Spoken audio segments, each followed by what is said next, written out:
Well, I didn't get some. Shoot, I didn't even Hickok 45 some. Hi, I'm John Hallis from Dauntless Endeavors. I've been looking forward to a chance to try out and compare two Smith and Wesson 22 long rifle revolvers, the Model 63 and the Model 317. They are virtually identical in design, but with one major difference. The 63 is made out of stainless steel and weighs 24.8 ounces, and the Model 317 is made out of aluminum and weighs only 11.8 ounces. This little gun is so light.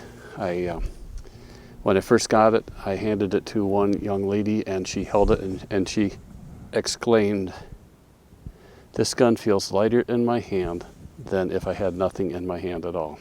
It is amazing.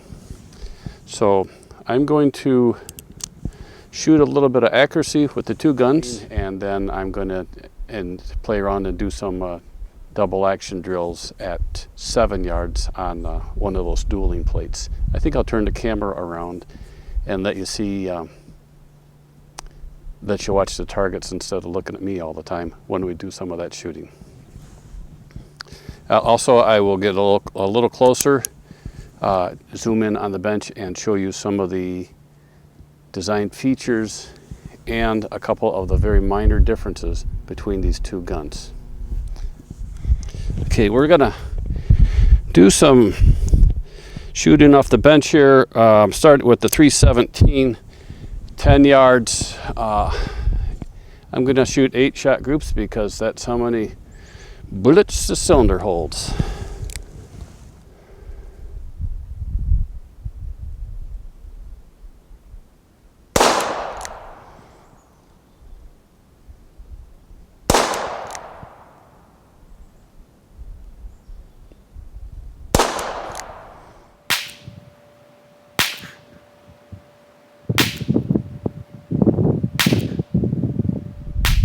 Okay, let's try the dueling plate with the Model 63 here. See if anybody's got anything to be worried about from me.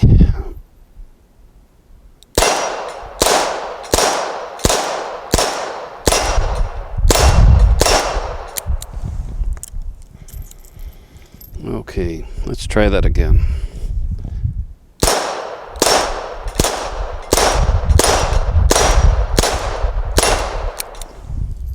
Okay, let's try it with the Model 317. Maybe that lighter gun will shave a few microseconds off my time.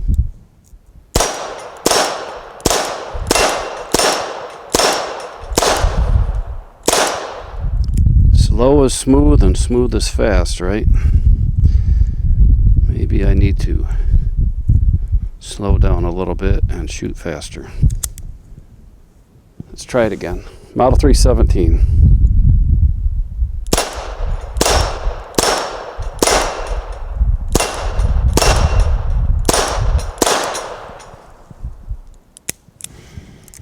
Well, at least I got all the plates on one side. I'm slow, but this is fun. Both of these guns have 3-inch long barrels, 8-shot cylinders. Overall length is 7.25 inches. The Model 63, made out of stainless steel, weighs in at 24.8 ounces, while the Model 317, made out of aluminum, weighs in at only 11.7 ounces. What's amazing about this gun is even the cylinder is made out of aluminum. The barrel shroud is made out of aluminum, but it has a liner that is steel.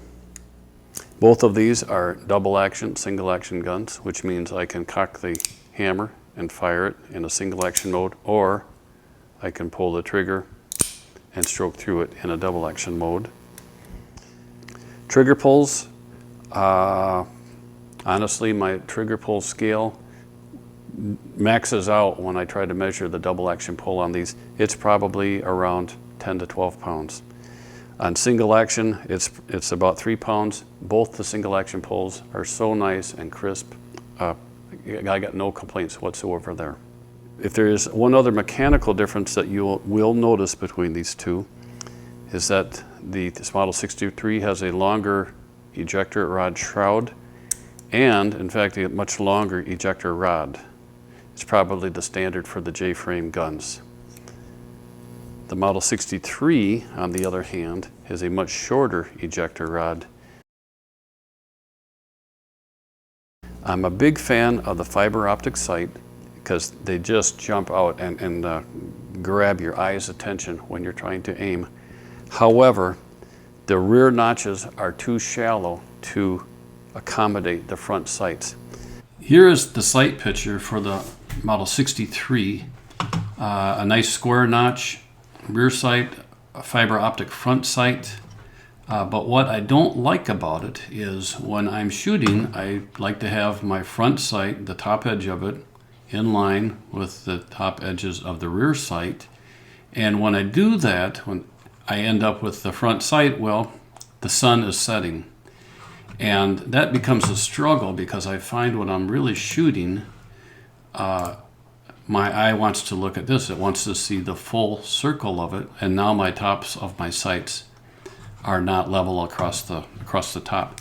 So in my opinion, the rear notch on this gun should be deeper, or they should use a smaller diameter fiber optic sight in the front, because when I'm shooting, every time I pull the trigger, I'm struggling over seeing the full fiber optic dot or keeping my sights level across the top.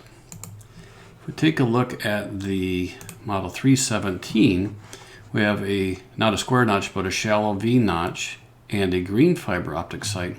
And that difference isn't as pronounced as with the 63. Here I've got most of the green dot nested in the V notch, but it's still there. I'm going to pick out,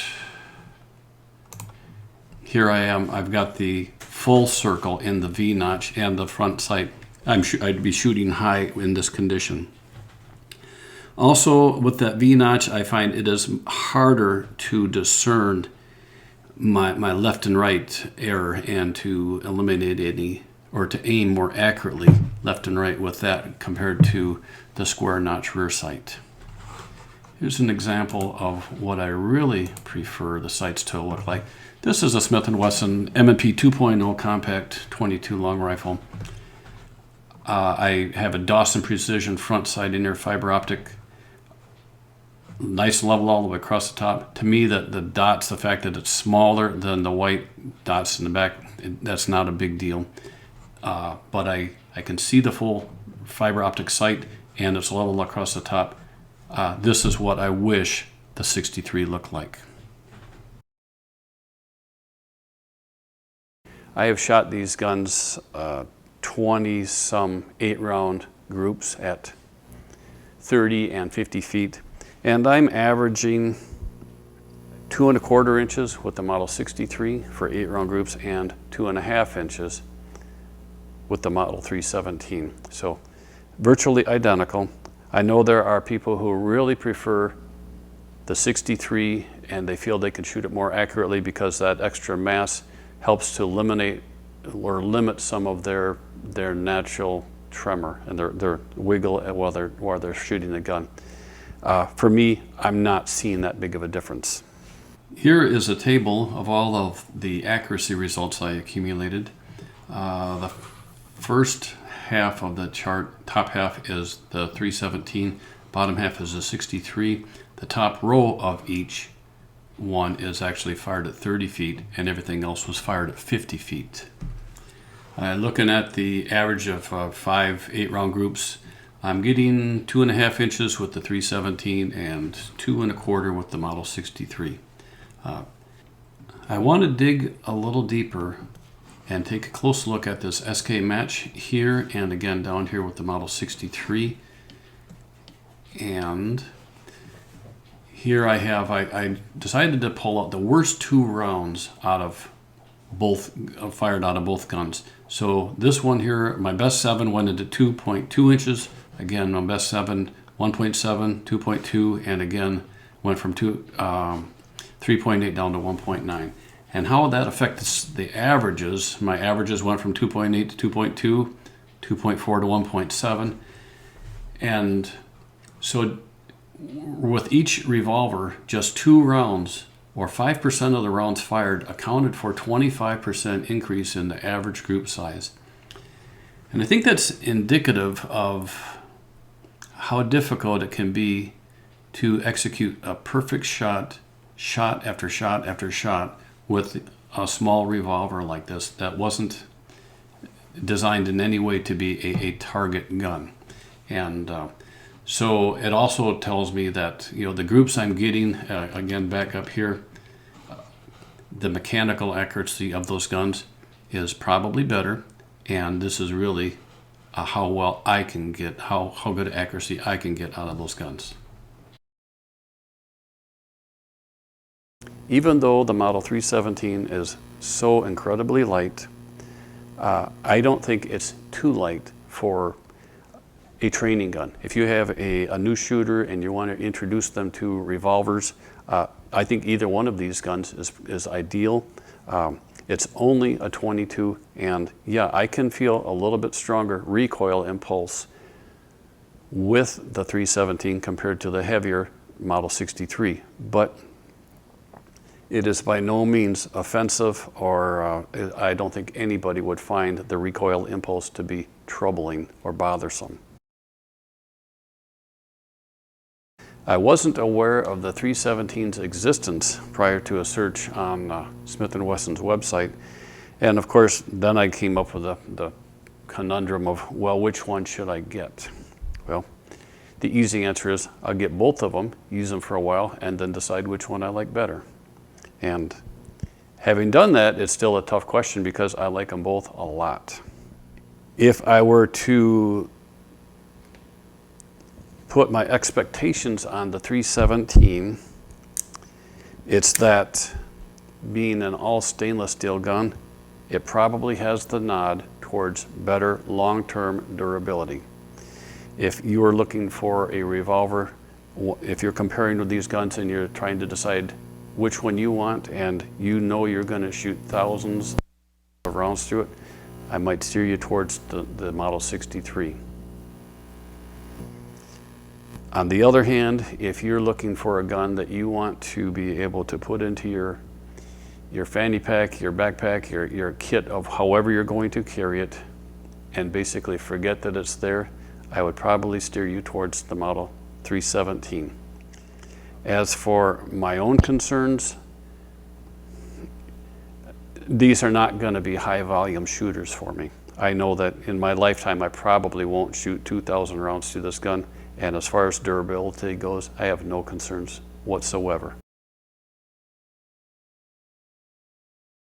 Over the years, people have asked me, what's the best pocket knife? What's the best flashlight? What's the best camera or binoculars that I should have? And over the years, my answer has evolved to the one you always have with you. My philosophy on firearms, and handguns in particular, has also evolved to the point that what's the best handgun to have with you is the one that you always have with you. And therefore, I think of handguns more as they are handy.